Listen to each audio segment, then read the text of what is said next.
This is the moment Edmonton Eskimos fans have been waiting for ever since about a week after the Grey Cup last year. Chris Jones, the man in black, is back at Commonwealth Stadium, taking on the Edmonton Eskimos with the Saskatchewan Roughriders. Now, this is only a preseason game, sure, but when the Roughriders are in town, it is almost like a little bit of a personal rematch for Jason Maas, head coach now of the Edmonton Eskimos. He was the offensive coordinator in Ottawa when he squared off against Chris Jones, the Edmonton Eskimos, in the Grey Cup. We asked Jason Maas if this is a little bit of his own individual Grey Cup rematch.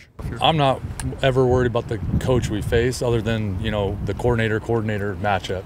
I mean, that's what between Chris and I, if he's the defense coordinator and I'm the offensive coordinator, that's where the chess match happens. But other than thinking any more into it than that, I don't think anything more into it. It's a team sport. It's them versus us, and that's the way I deal with things. Technically, this is not Chris Jones's first time back in Edmonton since skedaddling across the straw curtain to Regina. He was here earlier in the spring when Edmonton was hosting a regional CFL combine.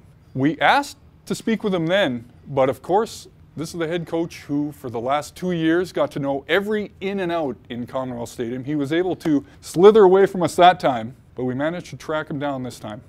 Thought more about what we need to do as a football team, more so than coming back here. I mean, it was a good 2-year ride here, but it's like everywhere else I've been. I mean, I've got a job to do.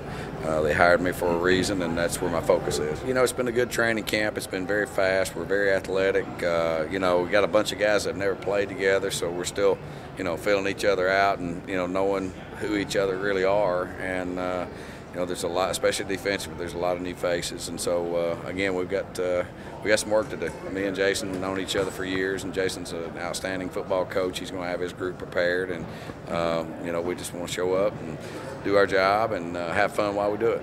The only question left for this game is, how long do the starters get to play?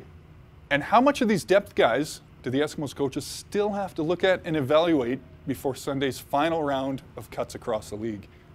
For Postmedia, I'm Gerry Moddejonge.